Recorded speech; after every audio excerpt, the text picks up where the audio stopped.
अनुकंपा नियुक्ति की मांग को लेकर गुना से भोपाल साइकिल यात्रा पर निकला दिव्यांग। अनुकंपा नियुक्ति की मांग को लेकर शहर का एक युवा दिव्यांग गुना से साइकिल यात्रा के रूप में भोपाल मुख्यमंत्री शिवराज सिंह चौहान से गुहार लगाने निकला।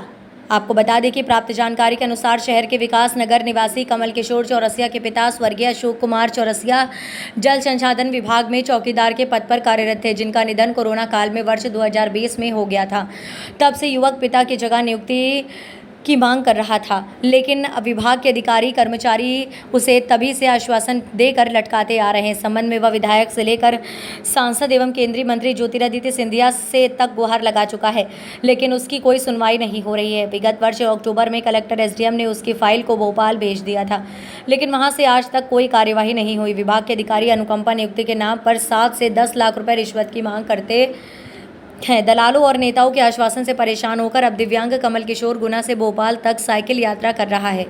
यहां वह भोपाल पहुंचकर अपनी अनुकंपा नियुक्ति की मांग को लेकर सीएम से गुहार लगा रहा है। जी, क्या नाम है आपका? मेरा नाम कमल किशोर चौरसिया है। कहाँ की यात्रा कर रहे हैं आप? क्यों जी, मैं गुना से भोपाल के लिए प्रस्थान कर रहा हूँ, सीएम हाउस के लिए। क्यों की जा रही यात्रा? क्या उद्देश्य है आपकी यात्रा? मेरा उद्देश्य ये है, मेरे पिताजी जल संसाधन विभाग में डेली बेसिस पे डेली बेसिस पे चौकीदार पद पर थे सन 84 से, और 2020 तक उन्होंने नौकरी की है, लेकिन मुझे अनुकंपा नियुक्ति नहीं दी गई है। अनुकंपा नियुक्ति के लिए मुझे बोला जा रहा है क्या अनुकंपा नियुक्ति का प्रावधान नहीं है। क्या सिर्फ आम इंसान के लिए ही सारे प्रावधान है? रातों रात सरकार गिर जाती है, बन जाती है, सब कुछ काम हो जाते हैं। नेताओं के लिए, बड़े अधिकारियों के लिए, सबके लिए सब काम हो जाता है। क्या आम इंसान के लिए ही सारे नियम है? क्या इंसानियत कोई मायने नहीं रखती आज के टाइम में? अगर महाराज ज्योतिरादित्य सिंधिया के राज में और शिवराज सरकार के राज में मुझसे सिर्फ अनुकंपा नियम शिथिल करने के लिए 4 से 10 लाख रुपए मांगे जा रहे हैं, 24 घंटे में आपको नौकरी दी जाएगी। क्या मांगा जा रहा है? 4 से 10 लाख रुपए मांगे जा रहे हैं मुझसे, 24 घंटे के लिए अनुकंपा नियुक्ति दी जाएगी नेताओं के द्वारा।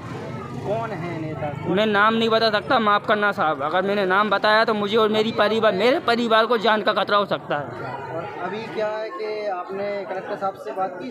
सर, कलेक्टर साहब से भी बात कर ली है। कलेक्टर साहब ने आज से 6 महीने पहले दीपावली के आसपास मेरी फाइल भोपाल के लिए भेजी थी, लेकिन अभी तक उसका कोई निराकरण नहीं हुआ है। कलेक्टर साहब ने और अपने एसडीएम आदित्य सिंह जी ठाकुर साहब थे, उन्होंने मेरी फाइल भोपाल बनाकर भेजी थी, लेकिन अभी तक कोई आश्वासन नहीं दिया गया है। क्या नाम था आपके पिताजी का? अशोक कुमार चौरसिया। और सर, 2016 में मेरे पिताजी का एक्सीडेंट हो गया था ट्रेन से, तभी से लेके और 2020 तक कोरोना काल तक मुझसे ड्यूटी बजवाई गई मेरे पापा जी की जगह। मुझसे खुद काम कराया गया। अब इसके बाद बोल दिया गया मुझसे कि अनुकंपा नियुक्ति का प्रावधान नहीं है।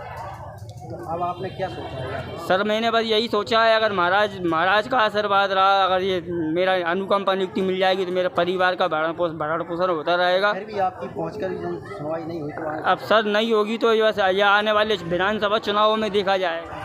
अच्छा, साइकिल यात्रा है जो आपकी? जी हाँ।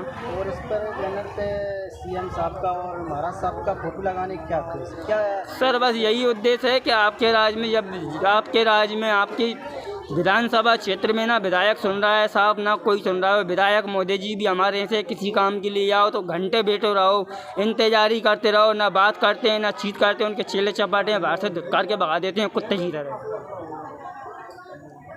इनके राज में ये हाल है? इनके राज में ये हाल है। और साहब, कई बार गया हूँ मैं विधायक मोदी के पास, जब भी आते हैं, मतलब विधानसभा चुनाव जीतने के बाद विधायक मोदी कभी मोहल्ले में या कॉलोनी में कभी भी नहीं आया। अच्छा, चुनाव जीतने के बाद आपकी यात्रा के दौरान और भी जिले पड़ेंगे लोग आपसे इस यात्रा के विषय में? सर, जो क्या संदेश देंगे? सर, यही संदेश है मेरा कि सरकार चुनो, देख परख के चुनो, जो भी है। कम से कम किसी के नहीं, सारे काम होते हैं। रातों रात सरकारें गिर जाती हैं, बन जाती हैं, सब काम हो जाते हैं, लेकिन क्या सब सारे नियम आम जनता के लिए ही हैं? गरीब आदमी के लिए सारे नियम हैं? मतलब अधिकारियों के लिए, नेताओं के लिए, किसी के लिए कोई नियम नहीं है। आप इधर से हताश होकर यात्रा करने पड़ रही है? सर 3 साल से घूम रहा हूँ मैं। 2020 में एक चीज़ कोरोना काल में मेरे पिताजी का स्वर्गवास हुआ था सर। सबसे मैं दर दर भटक लिया। तीन दिन गार्गी कॉलेज के सामने नई दिल्ली महाराज के बंगले के पास पड़ा रहा मैं। बाहर बड़ी मुश्किल से महाराज से मुलाकात हुई। ये कड़कती सर्दी में, जनवरी के महीने में, और अपने यहाँ तो कुछ सर्दी नहीं है। दिल्ली में तो आप भी समझते हैं बारिश, सर्दी, गर्मी कितनी होती है, बर्दाश्त से बाहर। इसके बावजूद भी मैं 3 दिन पड़ा रहा। महाराज साहब ने मुझसे कहा था कि आपकी समस्या का निराकरण हो जाएगा, आप जाइए निश्चिंत हो, आपको दोबारा परेशान नहीं होना पड़ेगा। सर 1.5 साल हो गए हैं लेकिन कोई निराकरण नहीं हुआ पूरा 18 महीने। अब किससे मिलेंगे जाके? सर अब शिवराज सिंह चौहान जी से उम्मीद है, मुख्यमंत्री महोदय जी से। अगर इसके बाद भी अगर अब मेरी सुनवाई नहीं होती है फिर मुझे मजबूरन दिल्ली के लिए प्रस्थान करना पड़ेगा नरेंद्र मोदी जी के पास। हमारे माननीय प्रधानमंत्री जी अगर ये लोग नहीं सुनेंगे, शायद हो सकता अगर इंसानियत जिंदा होगी तो शायद सुनवाई हो जाए, फिर बाकी का। क्या नाम है आपका? कमल किशोर चौधरी, निवासी कहाँ के? विकास नगर गुना, किस भाग में इनकम पर जोड़ना चाह रहे हैं? जल संसाधन विभाग।